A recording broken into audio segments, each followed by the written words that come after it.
Okay, in this video I wanted to talk about the procedures for canceling an EIN with the IRS. So an EIN is an employer identification number.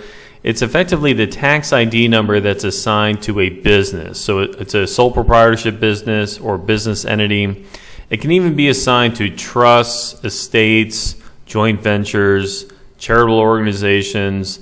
Effectively, it's the tax ID number for anything that's not, let's say, an individual person, okay? Now, so just to start with, you can't actually cancel your EIN.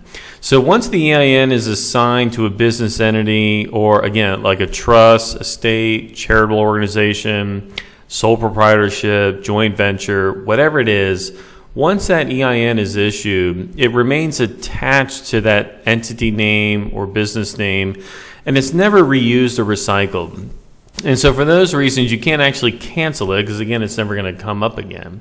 So the only way you can really cancel it are one of two ways, right? And again, cancel is not the best term because it's not closed forever. By canceling the EIN, you're basically just letting the IRS know that they should not expect any additional filings beyond some certain date.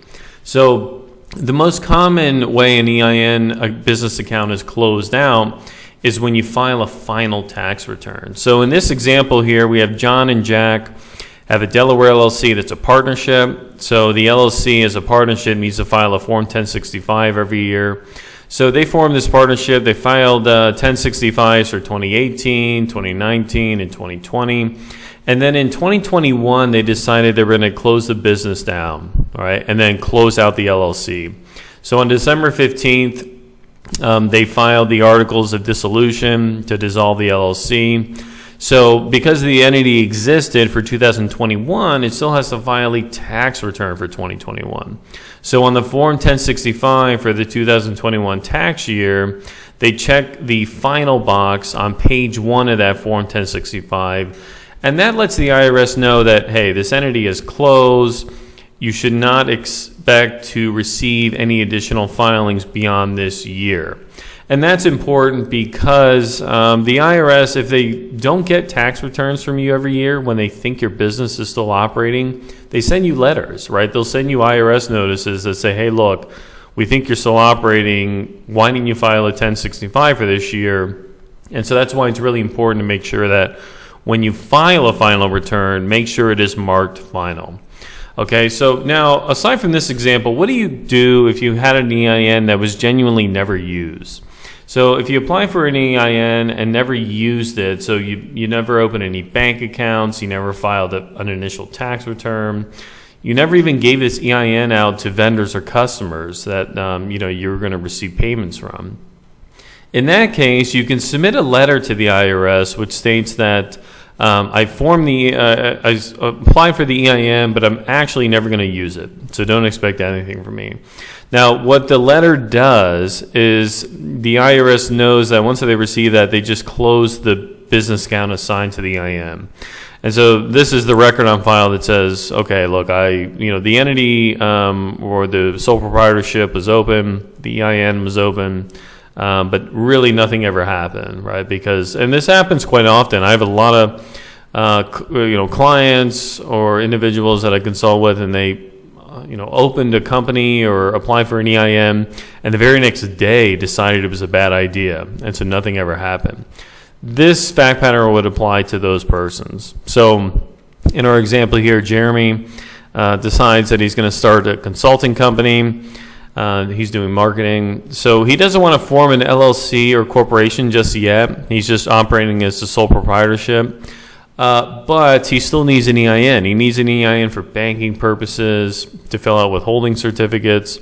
And so what he does is he goes online and he applies for an EIN with the IRS, and he calls his business Jeremy's Marketing Guru. Again, there's no LLC or corp after there because he doesn't have that entity set up. It's just a sole proprietorship. Now, once the EIN is assigned, he decides that, look, I don't have any time to actually do this. So I didn't generate any income, no expenses, but I have this EIN. What do I do with it? In that case, he can apply this procedure here where he can send a letter to the IRS, let them know he's not going to be using it, The entity never conducted business, and so the IRS can just close the business account. So if this is your fact pattern, what you can do is you can send a letter to the IRS. I would recommend having the CP 575 notice in front of you. The CP 575 notice is the notice that was sent to you after the EIN was assigned. So the EIN number will be on there, the business name, the business address, a contact person. And that's important because you want to use that same information in your letter, but also you want to include a copy when you send that to the IRS. So the letter you write to the IRS should include the following information: legal name of the entity or the business. In Jeremy's case, it's just his sole proprietorship business. The address for the EIN. You need the EIN number on there, obviously. The reason you want to close the account, so Jeremy would indicate that I set this thing up and decided the next day I never wanted to do anything with it.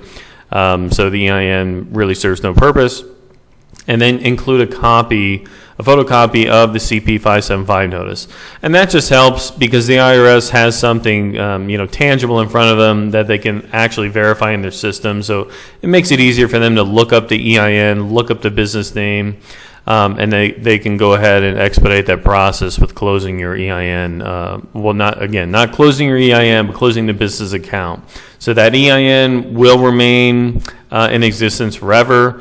It won't be reused, it won't be recycled, but at least the business account will be closed, and that the IRS won't be chasing you for any tax filings or information once you submit that letter. So that covers it for this video tutorial. I hope you found that helpful. If you have any questions, please leave me a comment below. I'm happy to answer any questions I can, and of course, I always look forward to seeing you again later. Thank you.